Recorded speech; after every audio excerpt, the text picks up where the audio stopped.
네, 특강 시작하겠습니다. 일단 1부에서는 제가 파트 4를 실제로 어떤 식으로 푸는지 간단하게 가이드라인을 설명을 드릴 거예요.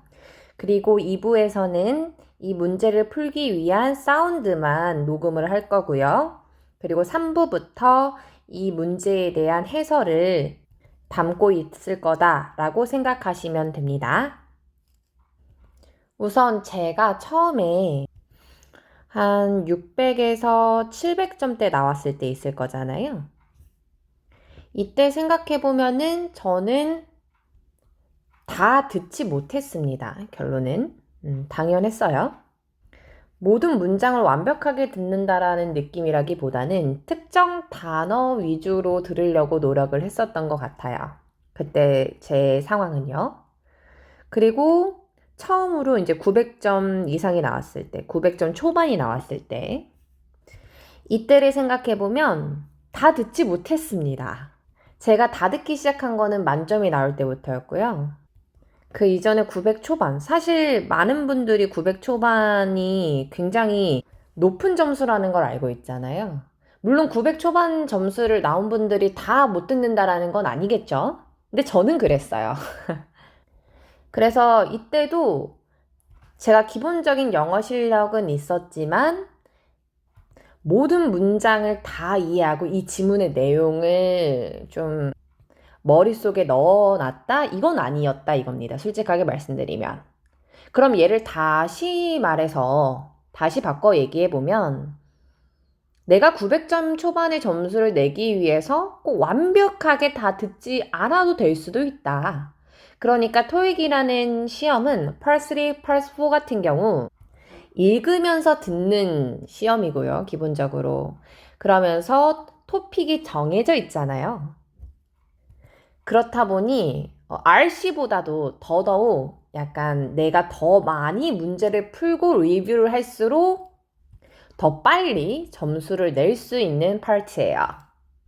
그래서 많은 분들은 저에게 과외를 하러 올 때 또는 뭐 강의를 들으러 오실 때 RC에 대한 어려움을 많이 얘기하세요. 그래서 우리의 전략은 내가 어느 정도 RC를 할 줄 안다라는 전제 하에서 듣기를, 그러니까 듣기 공부를 하고 듣기 문제풀이하고 해설하는 이 절대적인 양을 늘릴 필요가 있다 이 말입니다. 자, 우리가 파트 1부터 뭐 4까지는 디렉션이 나와요. 이 파트를 어떻게 문제를 풀어야 하는지 요 디렉션을 듣고 있는 분은 없으시길 바랍니다. 라고 저는 항상 강의에서 얘기를 해요. 자, 그 말은 우리가 4를 푸는 방법을 모르지는 않으니까요. 그죠? 기본적으로 파트 4는 한 사람이 이야기를 합니다. 그래서 여자가 하는 말인지 남자가 하는 말인지는 중요하지 않아요. 오로지 두 사람이 나뉘어져 있는 거죠. 말하는 스피커, 다음에 듣는 listener. 이렇게. 그래서 말하는 사람의 입장에서 하는 문제, 듣는 사람의 입장에서 하는 문제, 이 두 가지를 명확히 구분해서 답을 맞출 줄 아셔야 하는 문제죠. 이 디렉션이 나올 때 내가 만약에 AC 점수가 400점이 안 나온다라고 한다면 나는 디렉션이 나올 때 RC 문제를 풀 사람이 아닌 거겠죠. 기본적으로 AC 얘를 좀 더 준비할 필요가 있다라고 느껴져요. 그죠? 그래서 저 같은 경우는 추천드리는 게 뭐냐면은요. 디렉션이 나올 때 우리는 71번부터 3번까지 문제를 스키밍 하는 겁니다. 예를 들면 어떤 식으로 스키밍 할 수 있냐? 문제를 먼저 보는 거예요. 문제에 대한 포인트를 잡죠. 이따 문제 풀어야 되니까 지금 해석하지 마세요. 자, 첫 번째로는 문제를 먼저 키워드를 잡고 그리고 나서 문제에 대한 키워드가 다 들렸으면 두 번째로 보기를 조금씩 중요한 포인트 위주로 밑줄을 치면서 읽어줍니다. 이런 걸 우리가 스키밍이라고 하죠. 근데 정말 중요한 건 뭐냐면 사운드가 들리기 전에 이걸 모두 다 끝내야 한다라는 거예요. 근데 내가 만약 보기를 여기서 신나게 막 읽고 있는데 갑자기 사운드가 들려버린다. 이걸 흔히 말렸다라고 얘기를 하는데 이런 경우는 우리는 어떻게 해야 되냐? 보기를 계속 내려가면 안 되겠죠. 이때는 뭘 하셔야 되냐면 내가 처음에 읽었었던 문제를 다시 읽어야 돼요. 다시 한번 강조하지만 보기를 보는 것보다 문제를 정확히 아는 게 훨씬 더 중요한 겁니다. 제가 다양한 방법을 해봤어요. 스키밍을 안 하고도 들어봤고요. 이해했죠? 또는 보기는 보지 않고 문제만 보면서 듣기에 집중한 적도 있었고, 뭔 말인지 이해하죠? 그러니까 듣기 사운드가 들리면 동시에 문제를 푸는 것이 아니라 이 문제에 대한 답을 마치 주관식처럼, 그러니까 내가 쓸 수 있는 것처럼 이렇게도 해봤거든요. 저는 저의 개인적인 입장에서는 다 해봤을 때 어떤 게 가장 효율적이었냐? 문제를 다 읽고, 저 같은 경우 보기도 다 가능했거든요. 보기를 읽고 그리고 나서 동시에 하는 거야.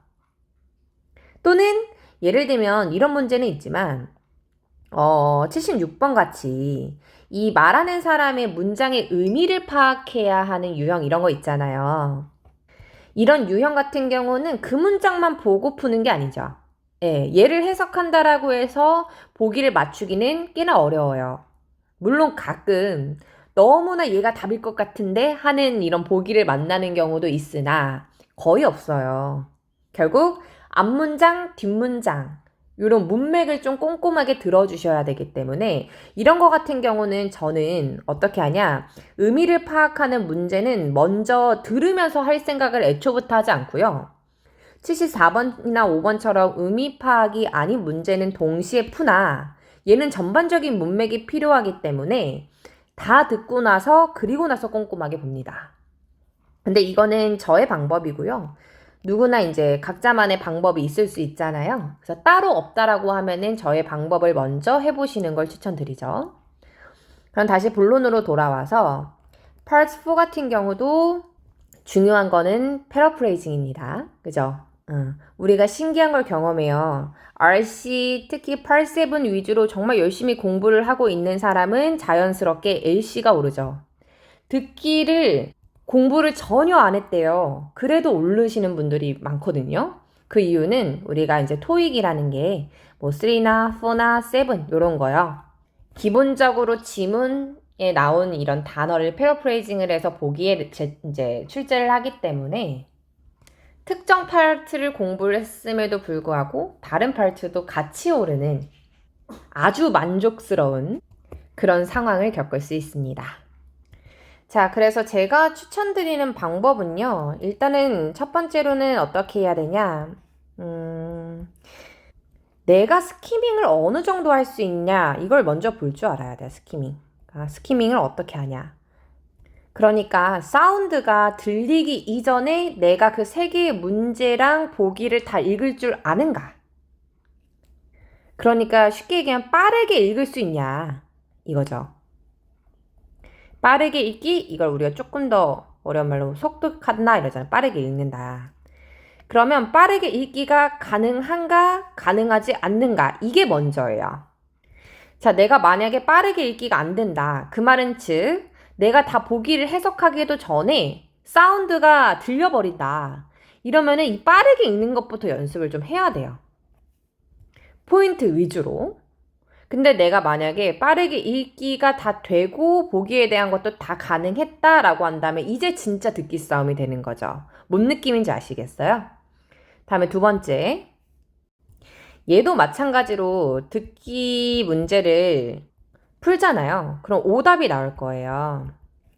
자, 제가 권장드리는 방향은 예를 들어서 1번, 2번, 3번 이렇게 한 지문이고, 그죠? 뭐 4번, 5번, 6번 이렇게 한 지문이잖아요. 이렇게 쭉 이렇게 계속 나오잖아요. 그죠? 자, 저 같은 경우는 어찌했던 내가 틀릴 만한 문제는 또 어디선가 틀리기 때문에 예를 들어서 이런 거 있잖아요. 1번, 2번, 3번 이렇게 다 맞았어요. 이런 지문 같은 경우는 따로 리뷰를 하지는 않았어요. 왜냐면 내가 해야 할 공부가 워낙 많았기 때문에 차라리 다 맞은 거를 리뷰할 시간에 한 지문을 더 봤거든요. 저 같은 경우는. 그런데 예를 들어서 4, 5, 6인데 이 중에서 5번, 6번은 맞았는데 4번을 틀렸어요. 하나라도 틀린 지문은 무조건 리뷰했습니다. 전체. 자, 이걸 리뷰를 할 때도요, 그냥 바로 스크립트를 보지 않아요. 왜냐면 읽고 나면은 그 문장이 뭔지 이미 머릿속에서 뇌가 기억을 한단 말이죠? 그럼 그거에 맞춰서 잘 들려줘요. 아주 쏙쏙 박혀요, 제 귀에. 이해하죠? 뭔지 알잖아요. 그래서 저 같은 경우는 일단은 다시 풀어요, 무조건. 4번, 5번, 6번, 그러니까 즉 4번을 다시 스키밍해서 처음부터 다시 꼼꼼히 본 다음에 다시 듣습니다. 그리고 나서 제 답이 맞았다라고 한다면 다양한 이유가 있겠죠? 예를 들면 나 너무 다시 들었더니 잘 들린다. 이런 경우에는 보통은 집중력의 싸움이에요. 내가 다시 들었더니 잘 맞는다라는 건 걔만 들었으면 맞출 수 있었을 텐데 우리가 함께 파트 1부터 파트 4까지 집중을 해가지고 문제를 풀어내야 되기 때문에 집중력이 낮아서 집중력 저하로 생긴 문제예요. 저는 요런 케이스였거든요. 저 같은 경우는. 이런 경우에는 뭘 해야 되냐면 저의 방법은 뭐였냐면 저는 마지막에 가서는 집중이 안 되면 한 5초 정도 좀 쉬었어요. 그 공백 기간에 뭐 1, 2초라도 뭐 디렉션이 나올 때나 아니면은 중간에 뭐 내가 스키밍을 했는데 시간이 다음 사운드가 들리기 전에 남는다. 이럴 때 저 같은 경우는 그냥 눈 감고 좀 쉬었습니다. 왜냐면 저는 2시간 동안 집중을 한다라는 것 자체가 어려운 일이었거든요. 단기 집중력이 강한 스타일이었다 보니까 그걸 잘 이용을 한 거죠. 자, 그래서 내가 만약에 이런 경우였다라고 하면 이것도 하나의 팁이 될 수 있을 것 같고, 만약에 내가 다시 풀었는데도 얘가 뭘 했는지 모르겠다. 또는 우연히 맞았다. 우연히 맞긴 했는데 이건 정말 우연이다. 이거 솔직히 내가 하는 거거든요. 그럼 이때는 뭘 해야 되냐면요. 이때는 뭘 봐야 돼요? 스크립트를 봐야죠. 방법이 없어요. 여러 번 내가 반복해서 들어봤는데도 이 뭐 영국 언니가 뭘 하는지 모르겠다. 그럼 스크립트를 봐요. 자, 그리고 나서 분석이 들어가야겠죠? 제가 항상 AC에서 강조하는 거예요. 자, 내가 특정 단어를 몰랐어요. 그러면 이거는 단어 문제인 거예요. 이해했죠? 단어를 몰랐다라고 한다면 그 단어를 암기를 해야 돼요. 패러프레이징을 몰랐어? 그럼 이게 이렇게 패러프레이징이 되는구나. 라는 걸 알아야겠죠. 근데 만약에 내가 단어를 알았어요. 그러면 이게 더 심각해요. 단어를 알았는데 못 맞췄다라는 건 얘의 발음을 정확하게 모르는 거잖아요. 또는 이 단어가 다른 단어랑 같이 붙었을 때 연음이 생긴다. 그러니까 즉 발음이 같이 겹치니까 안 들리는 거거든요. chair 하면은 의자 이렇게 하면 너무 잘 들리는데 chairs 이러면 어렵잖아요. 뭔 느낌인지 알아요?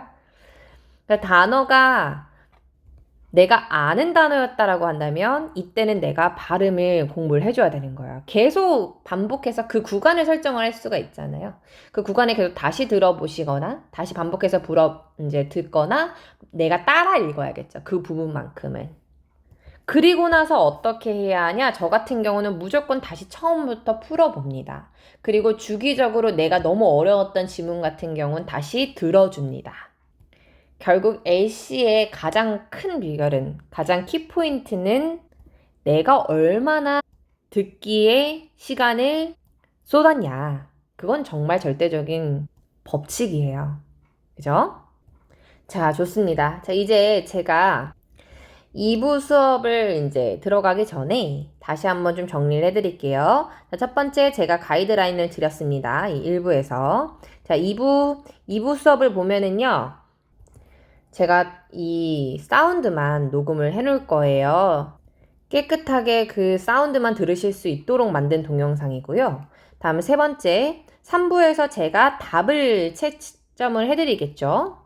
답을 알려드릴 거예요. 그럼 답을 알려드리고 나서 제가 추천드리는 방법은 채점하고 나서 바로 해설을 듣는 게 아니라 저였다라고 한다면 2부로 다시 돌아가서 틀린 문제 혼자서 다시 여러 번 풀어보고 그러니까 처음부터 채점을 할 때요. 1, 2, 3번 이렇게 채점을 할 때 맞았고 3번에 1, 2, 3, 4 ABCD지만 어쨌든 3번 이렇게 체크를 안 해놓을 것 같아요. 정답을. 그냥 틀렸다는 표시만 하죠. 내가 정답을 체크를 해버리면은 이미 이 답을 알아버리잖아요. 그럼 내가 고칠 수 있는 기회를 잃어버리는 거죠. 그래서 저 같은 경우는 그렇게 하진 않을 것 같아요. 그래서 anyway, 다시 본론으로 돌아가면은요. 자, 일부 제가 이렇게 가이드라인을 드린 거는 간략하게 핵심만 잡은 거기 때문에요. 문제별로 어떻게 접근을 해야 하는지는 제가 3부부터 좀 더 디테일하게 담아보도록 하겠습니다. 자, 그럼 2부에서 문제풀이용으로 만나 뵙고요. 3부에서 정답 그리고 해설 공부하실 수 있습니다. 자, 2부에서 봬요.